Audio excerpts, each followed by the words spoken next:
Assalamualaikum warahmatullahi wabarakatuh. Salam dan bahagia. Perkenalkan, nama saya Erdin Imam. Saya dari kelas 4A1 Manajemen ingin menyampaikan materi tentang rencana penjualan jalan tol oleh pemerintah. Dikutip dari CNN Indonesia, PT Waskita Karya atau Persero terbelit utang senilai 90 triliun rupiah dan dengan bunga 4,7 triliun rupiah. Direktur Utama Waskita Karya, Destiawan Suardjono, mengatakan tumpukan utang terjadi akibat kegagalan proses penjualan atau divestasi jalan tol. Direktur Utama Waskita Karya, Destiawan Suardjono, menjelaskan beberapa ruas tol yang akan dijual adalah Tol Bejakacu, Tol Kanci Pejagan, dan Tol Pejagan Pemalang. Perusahaan berharap bisa mengantongi dana segar hingga 8 triliun rupiah dari aksi korporasi tersebut. Mau dilepas adalah Tol Bejakacu, Tol Kanci Pejagan, dan Tol Pejagan Pemalang. Kira-kira nilainya hampir 7 triliun rupiah sampai 8 triliun rupiah, ungkap Destiawan. Lalu sisa ruas tol yang akan dijual adalah Tol Cibitung Tanjung Priok. Namun, divestasi untuk ruas tol ini tidak dilakukan sebelumnya, melainkan dengan mengurangi jumlah saham dari mayoritas menjadi minoritas. Ia bilang, divestasi 4 ruas tol harus terlaksana tahun ini. Jika tidak, maka arus kas perusahaan akan semakin negatif. Kalau dilihat, arus kas operasi Waskita Karya pada kuartal pertama 2020 sudah positif sebesar 2,8 triliun rupiah. Realisasi itu berbanding terbaik dengan kuartal pertama 2019 lalu yang masih minus 3,2 triliun rupiah. Namun, arus kas investasi memang terlihat masih minus sebesar 494,12 miliar. Begitu juga dengan arus kas dari pendanaan yang minus sebesar 5,49 triliun rupiah. Belum lagi pemerintah masih memiliki utang yang belum dibayar hingga saat ini. Totalnya sebesar 6,63 triliun rupiah.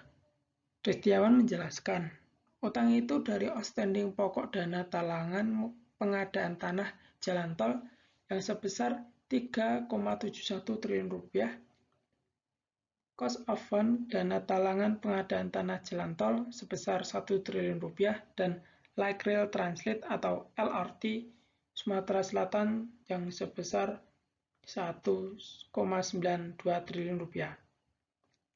Nanti seluruh pengembalian piutang dari pemerintah akan digunakan untuk menyelesaikan kewajiban pada perbankan dan obligasi, kata Destiawan.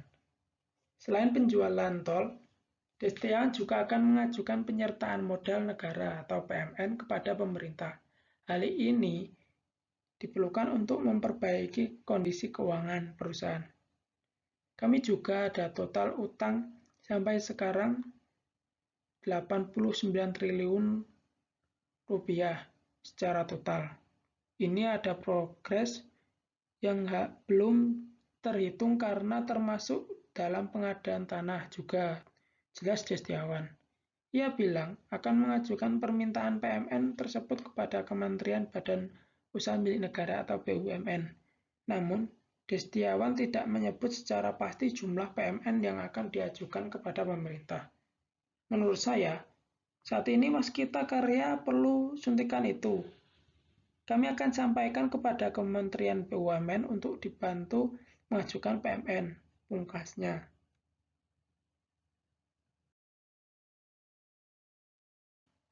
Fakta-fakta pembangunan jalan tol. Sebagaimana diketahui bahwa jalan tol dibangun dengan mengandalkan utang luar negeri, sebab APBN tidak cukup untuk mendanainya. Sementara itu, pembangunan infrastruktur melalui jalan tol merupakan satu dari 17 tujuan pembangunan berkelanjutan yang harus dilakukan untuk mewujudkan Sustainable Development Goal atau SDGs. Tidak hanya itu, lagi-lagi utang yang diberikan kepada negara ini tidaklah cuma-cuma. Semuanya berbasis bunga. Harus ada bunga yang harus dikembalikan saat melunasi utang yang begitu besar, ditambah lagi utang luar negeri yang berbasis bunga merupakan salah satu cara bagi pihak asing untuk melakukan penguasaan di suatu negara. Tentu, mereka merencanakan jebakan ini dengan matang. Seandainya negara pengutang tidak mampu membayar utangnya, maka mereka harus menjual aset-aset strategis sehingga aset strategis seperti infrastruktur dan beragam sumber daya alam akan dilelang kepada pihak swasta, khususnya pihak asing, agar beralih kepemilikannya. Bagaimana pendapat saya?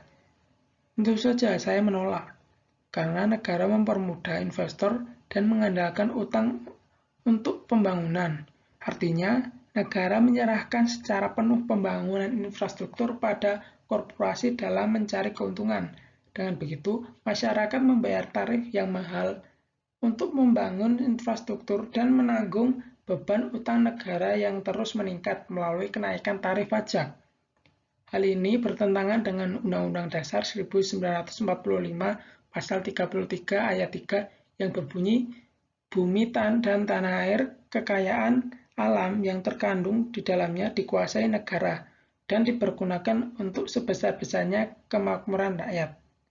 Sejatinya, tugas negara adalah memakmurkan rakyatnya, melindungi segenap bangsa Indonesia dan seluruh tumpah darah Indonesia, dan untuk memajukan kesejahteraan umum dan mencerdaskan kehidupan bangsa. Baiklah, sekian dari apa yang bisa saya sampaikan. Bila ada tutur kata yang kurang berkenan, saya mohon maaf. Wassalamualaikum warahmatullahi wabarakatuh. Salam dan bahagia.